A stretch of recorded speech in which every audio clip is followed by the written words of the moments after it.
Super India news में आपका स्वागत है। मैं हूं राजेश आर्य। आइए देखते हैं आज का विशेष समाचार। नेक नियत और बुलंद इरादों की जीत। हालिया चुनाव परिणाम यही दर्शाते हैं कि आज का भारत देश की प्रगति के पथ पर अग्रसर करने और नए विचारों एवं सही इरादों वाली सरकार चाहता है। एक नया भारत बनाने के लिए प्रतिबद्ध भाजपा की यात्रा में 10 मार्च 2022 की तारीख ऐतिहासिक दिन के रूप में दर्ज हुई है। इस दिन विकास की राजनीति ने धर्म, जाति और वर्ग केंद्रित वोट बैंक की राजनीति को आईना दिखाया। उत्तर प्रदेश, उत्तराखंड, गोवा और मणिपुर में भाजपा ने अपनी कल्याणकारी नीतियों, सुदृढ़ और पारदर्शी शासन के स्तर पर जनता का विश्वास हासिल कर लिया। भाजपा की सत्ता में वापसी इसका प्रत्यक्ष प्रमाण है कि जनमानस, विशेषकर महिलाओं में प्रधानमंत्री नरेंद्र मोदी की दूरदर्शी नेतृत्व के प्रति अटूट विश्वास लोगों में है। राजनीतिक मुकाबलों में विपक्ष के लिए सत्ताधारी दल के खिलाफ खड़ा होना स्वाभाविक है। एक स्वस्थ, सशक्त और जीवंत लोकतंत्र के लिए बहुत जरूरी है। साथ ही यह भी उतना ही सच है कि इन सब के बीच विपक्ष की भूमिका भी रचनात्मक होनी चाहिए थी। भाजपा से लड़ते हुए कांग्रेस ने अर्ध सत्य और पूर्ण झूठ का सहारा जो लिया, फिर चाहे वे कृषि कानूनों का कुछ किसान समूहों की चिंता का राजनीतिकरण करना रहा हो या सीमावर्ती राज्य की सुरक्षा से समझौता करना रहा हो, ये उत्तर प्रदेश में दुर्भाग्यपूर्ण दुष्कर्म पर कुत्सित राजनीति भी करना रहा हो, कांग्रेस सहित भाजपा विरोधी दलों ने ऐसे तमाम हथकंडे अपनाए, लेकिन इससे उन्हें कुछ लाभ नहीं हुआ। उल्टे मतदाताओं की नजर में उन्होंने अपनी साख भी गंवाई। आज कांग्रेस इस हाल में पहुंच गई है कि उसे अपनी सफलता पर आत्मचिंतन के बजाय इसमें ज्यादा संतोष होता है कि भाजपा कहां सफल नहीं हुई। कांग्रेस को इसी बात की दिलासा है कि पंजाब में भाजपा के बजाय किसी अन्य दल की सरकार बनने जा रही है। इतना ही नहीं, भाजपा को मिले जनादेश का भी ध्रुवीकरण का परिणाम बताकर यह जनता से मत का अवमूल्यन करने में लगी हुई है। इसमें कांग्रेस की मनोदशा सहज ही समझी जा सकती है। उधर जनसंख्या और राजनीतिक दृष्टि से देश के सबसे बड़े एवं महत्वपूर्ण राज्य उत्तर प्रदेश में भाजपा को मत प्रतिशत में वृद्धि हुई है। वर्ष 2017 में भाजपा को राज्य में 39.67% मत मिले थे, जो अब बढ़कर 41.6% हो गया है। इसके साथ ही भाजपा ने 1985 के बाद पहली ऐसी पार्टी बन गई जिसने उत्तर प्रदेश की सत्ता में लगातार दूसरी बार वापसी की है।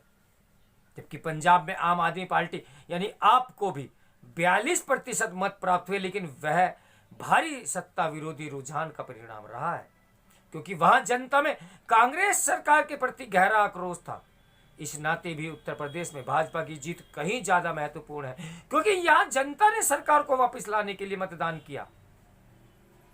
देश के सबसे बड़े प्रदेश में इतनी बड़ी जीत यही दर्शाता है कि भाजपा पर बार बार लोगों का मजबूत होता विश्वास कोई संयोग नहीं है।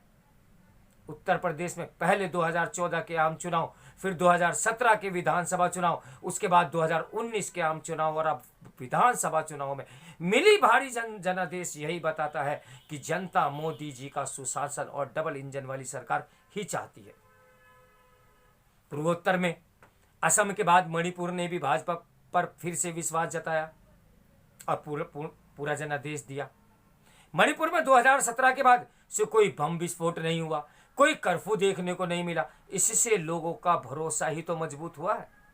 भाजपा ने सिर्फ वादे करती है, बल्कि उन्हें निभाती भी है। प्रदेश में 5 साल की शांति और विकास ने मणिपुर के मतदाताओं के मन में कोई संदेह नहीं रखा और उन्होंने भाजपा को दिल खोलकर अपना समर्थन दिया। इसी तरह गोवा में भाजपा लगातार तीसरी बार सरकार बनाने जा रही है। उत्तराखंड में भी भाजपा ने स्पष्ट बहुमत के साथ सत्ता में वापसी कर विकास की राजनीति को मुखरता के साथ परिभाषित किया। जहां तक हम पंजाब की बात है, तो इसमें कोई संदेह नहीं कि वहां खुद को मजबूत करने के लिए भाजपा को और वक्त एवं मेहनत की अब जरूरत है। 2022 के चुनाव परिणामों ने राजनीतिक दलों के लिए स्पष्ट संदेश दे दिया है कि नए भारत में वंशवाद, जातिवाद, धर्म और अवसरवादी गठबंधनों की राजनीति नहीं चलने वाली है। आज का भारत देश को तेज विकास और प्रगति के पथ पर अग्रसर करने नए विचारों एवं सही इरादों वाली सरकार चाहता है। जब 2014 में नरेंद्र मोदी ने प्रधानमंत्री का दायित्व संभाला था तो उन्होंने सरकार के सबसे बड़े लक्ष्य को बताया, जिसमें समाज के अंतिम छोर पर खड़े व्यक्ति के लिए प्रभावी नीतियों को बनाने का वादा भी किया गया था। इस बीच करीब 8 वर्षों के दौरान आज भारत के कोने कोने में सरकारी योजनाओं के लाभ पहुंच रहे हैं। दुष्प्रचार के सहारे कुछ लोग भले ही लाभार्थियों की आवाज को दबाने की कोशिश कर रहे हों, लेकिन लाभार्थी अपने मत के माध्यम से मन की बात खोल रहे हैं। चुनाव के दौरान जमीनों पर उतरे पत्रकारों ने, कैमरों ने बताया कि जैसे लोगों ने मुफ्त राशन, पक्के मकान, प्रधानमंत्री किसान सम्मान निधि योजना से धनराशि मिलने के साथ ही सामाजिक सुधारों और सांस्कृतिक राष्ट्रवाद के वैचारिक आधार पर समझौता न करने को सरकार का आभार व्यक्त किया है। प्रधानमंत्री मोदी के नेतृत्व में डिजिटल इंडिया के माध्यम से अंतिम व्यक्ति तक उसके लाभांश को पूरी पारदर्शिता से पहुंचाने की नियत के साथ काम भी तो हो रहा है। आज जब देश आजादी का अमृत महोत्सव मना रहा है तो इस अमृत काल में मतदाताओं ने प्रधानमंत्री को महत्वाकांक्षी अभियान में अपनी सहभागिता का प्रतिबद्धता व्यक्त की है। उन्होंने प्रधानमंत्री मोदी के संकल्पों में आस्था जताई है। मतदाता भाजपा के प्रयासों की ईमानदारी में विश्वास करते हैं और यह चुनाव परिणाम में दिखाई भी तो दिया है। विधानसभा चुनाव के परिणाम कहीं न कहीं इस बात का संकेतक भी हैं कि देश की राजनीति में लंबे समय से गहराई तक जमी बुराइयां कमजोर हो रही हैं। सरकार और जनता के बीच विश्वास की डोर मजबूत हो रही है।